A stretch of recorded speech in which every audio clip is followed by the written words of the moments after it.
मैंने अभी भी इससे 48 का एवरेज निकाल लिया है फर्स्ट सर्विस से पहले। थोड़ा सा एक कमी थी मेरे को, थोड़ा सा इसकी गद्दी जो थी, सीट जो थी वो बहुत थोड़ा सा हार्ड लग रही थी। एक बार मेरी बहस हो गई अपने मिस्त्री से, वो कहने लगा इसका इतना एवरेज आ ही नहीं सकता। तो 15 सालों तक लगातार चलाई हीरो होंडा की हंक मोटरसाइकिल और अब खरीद कर ले आए हीरो एक्सट्रीम का स्टील एडिशन। भाई हीरो लगातार अपने आप को अपडेट कर रही है। एक्सट्रीम 160R मोटरसाइकिल के बारे में आप बहुत अच्छी तरह से जानते हैं। कंपनी की अच्छी खासी एक स्पोर्ट्स मोटरसाइकिल है और इस दिवाली कंपनी ने एक नया एडिशन लॉन्च किया है, स्टील एडिशन। आज मेरे साथ फ्रेम में ना यह सिर्फ मोटरसाइकिल है बल्कि इसके ऑनर भी है। हीरो होंडा की हंक ये चलाते हैं और उसके बाद पूरे 15 साल चलाने के बाद इनका मन भी आया तो कौन सी बाइक पे, हीरो एक्सट्रीम पे। तो इस बाइक के ऑनर से इस मोटरसाइकिल के बारे में पूरी डिटेल जानते हैं। तो सबसे पहले वेलकम करते हैं डॉक्टर विनीत का। वेलकम डॉक्टर विनीत जी। ये पेशे से एक डॉक्टर हैं, फिजियोथेरेपिस्ट हैं और इन्होंने यह बाइक खरीदी है अभी 1 हफ्ते पहले। तो सबसे पहले विनीत जी बहुत बहुत स्वागत है मेरे यूट्यूब चैनल पे। धन्यवाद। हीरो एक्सट्रीम लेने का क्यों प्लान किया, सबसे पहले ये बताइए। मैं हीरो होंडा की हंक चला रहा था। मेरा मॉडल था 2008 अक्टूबर, और बहुत बार मैंने उसको चेंज करने का सोचा। गया भी मैं शोरूम पर 2012 में, मैंने चेंज करने की सोच के मैं शोरूम पर गया। मैंने दूसरी बाइक चला के देखी, पर मेरे को जितनी मैं हंक स्मूथली चला रहा था उतनी ही मेरे को नई बाइक लग रही थी। तो मैं फिर चेंज नहीं किया। फिर 2016 में मन किया चेंज करने का, फिर भी मेरे को अपनी पुरानी बाइक छोड़ने का दिल नहीं हुआ। मेरी बहुत बढ़िया बाइक चल रही थी। और अब जैसे कि हीरो और होंडा दोनों अलग अलग हो चुकी हैं, तो मैं इन दोनों में कंफ्यूज था कि मैं हीरो लूं या होंडा लूं। तो मैं होंडा सोच के मैंने होंडा का एक्स ब्लेड वर्जन देखा और हीरो का एक्सट्रीम देखा।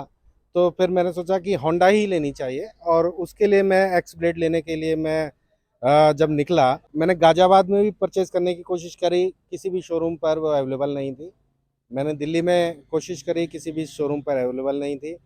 मेरे को लेनी ही थी तुरंत, क्योंकि मेरी हंक जो थी अब पैसा मांग रही थी और मैं उसमें पैसा लगाना नहीं चाहता था क्योंकि वो ख़त्म हो चुकी थी अब। तो इसलिए फिर मैंने एक्सट्रीम ले लिया। और एक्सट्रीम का जब मैंने देखा ये स्टील्थ वर्जन, और मेरे को बहुत अच्छा लगा। और हर आदमी की एक चॉइस होती है कि ख्वाहिश होती है कि वो ना स्पोर्ट बाइक लेके चले, पर उसको अपना बजट भी देखना है, साथ साथ उसका माइलेज भी देखना है, सब चीज़ देख के। तो मुझे इसका जो लुक है वो एक स्पोर्टी लुक लगा। फिर मैंने इसका इंजन को देखा, इंजन देखा तो मेरे को हंक से थोड़ा सा अपग्रेड लगा। और मैं हंक चलाए हुए था तो मेरे को एक पेद इस पे बना हुआ है, और इसी वजह से मैंने इसको परचेज किया। तो ये तो हो गई कहानी कि इन्होंने हीरो एक्सट्रीम को क्यों खरीदा। इतनी सारी मोटरसाइकिल देखी, हीरो होंडा हंक चलाई, उसके बाद एक्सट्रीम खरीदी। अब विनीत जी ये बताइए कि आपको कितने की पड़ी ऑन रोड, और आपने जैसे कि बताया दिल्ली नंबर है तो यूपी में भी आपने देखी होगी, तो क्या उनके प्राइस में थोड़ा बहुत डिफरेंस आपको देखने को मिला, और नॉर्मल जो एक्सट्रीम आती है उसके मुकाबले ये कितनी एक्सपेंसिव आपको लगी। प्राइस की बात करें तो कुछ सालों में, पिछले 2 सालों में बहुत ज़्यादा प्राइस बढ़ चुके हैं।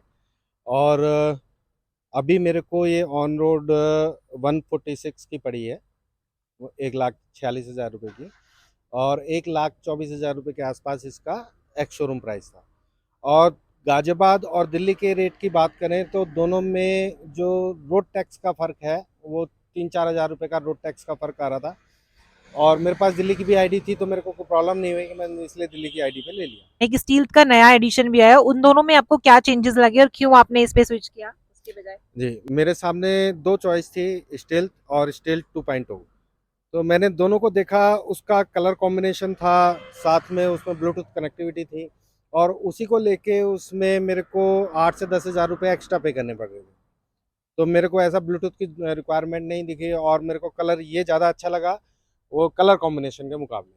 जो मेरे को बचता है मैंने उसी हिसाब से मैंने फिर स्टील्थ एडिशन परचेज किया। पहले ऑडोमीटर आते थे, अब डिजिटल मीटर हैं। डिजिटल मीटर में बहुत कुछ ईजी हो गया है।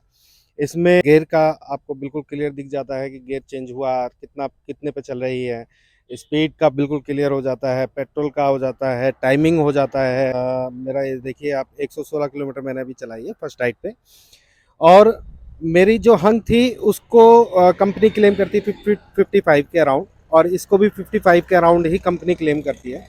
पर मेरा कहते हैं फर्स्ट सर्विस से पहले बहुत ज़्यादा माइलेज अच्छा नहीं आता।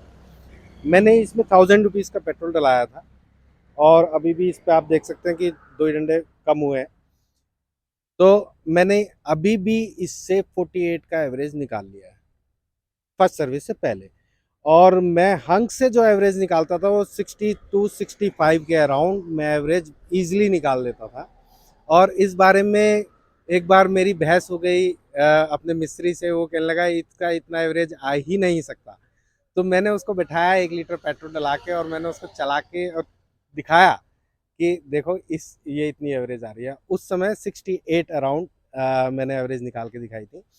सब कुछ चलाने पर होता है, आप बाइक को किस तरह से मेंटेन करके रखते हैं, किस तरह से चलाते हैं, किस तरह से एवरेज निकालते हैं, ये सारा का सारा अपने हाथ में।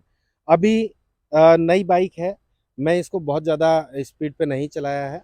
फर्स्ट गियर पे मैंने देखा कि बहुत अच्छा टॉर्क लेती है, सेकंड पे बहुत अच्छा टॉर्क लेती है। अभी मैं फोर्थ गियर तक ही गया हूँ, फिफ्थ गियर पे मैं इसको डाल ही नहीं सका हूँ क्योंकि मैं अभी 40-50 के अराउंड ही चल रहा हूँ। इससे मैं ज़्यादा अभी लेके नहीं गया इसको। और हाई एंड पे भी लेके जाऊंगा, नई वीडियो बनाएंगे, देखेंगे और आपको बताऊंगा फर्स्ट सर्विस के बाद में क्या इसका एवरेज मैं निकाल पाता हूँ। राइड के मामले में मेरे को बहुत अच्छा स्मूथ लगा। बस थोड़ा सा एक कमी थी, मेरे को थोड़ा सा इसकी गद्दी जो थी, सीट जो थी वो बहुत थोड़ा सा हार्ड लग रही थी क्योंकि मेरा बहुत लंबा रन होता है डेली का। तो मैंने यहाँ पर इसको सॉफ्ट करवाया है, थोड़ा फॉर्म लगवा के सीट कवर डला के फॉर्म डलाया है इसमें, जिससे मेरे को कंफर्टेबल लगे। बाकी मेरे को इस में कोई सिटिंग प्रॉब्लम नहीं आई, राइडिंग प्रॉब्लम नहीं आई। अगर मार्केट में रहना है तो फीचर्स के मामले में, स्टाइल के मामले में अपडेट तो करना पड़ेगा। तो ये डॉक्टर विनीत ने आपको बता दिया है कि कैसे हीरो एक्सट्रीम स्टील्थ एडिशन 15 साल बाद उनकी चॉइस बनी है। इनका रन डेली इतना ज्यादा है कि 2 से 3 दिन के अंदर, अभी आप देख रहे हैं 100 के आसपास इन्होंने जो है इसे राइड किया है, 2 से 3 दिन के अंदर ये इसे 500 किलोमीटर अबव कर देंगे और इसकी सर्विसिंग भी ड्यू हो जाएगी। तो नेक्स्ट वीक या इसी वीक एक बार फिर से मैं इस बाइक का वीडियोस आप लोगों के साथ शेयर करूंगी। इनका सर्विस एक्सपीरियंस जानेंगे कि क्या इनका सर्विस एक्सपीरियंस रहा है और सर्विस के बाद क्या इसका माइलेज रहा है और सर्विस के बाद इसका परफॉर्मेंस कैसा रिस्पॉन्ड करता है। तो thank you so much Vineet ji channel पर आने के लिए थैंक यू। और अपना टाइम देने के लिए। फिर से मिलेंगे आपके साथ एक नई वीडियो में, तब तक के लिए बाय बाय।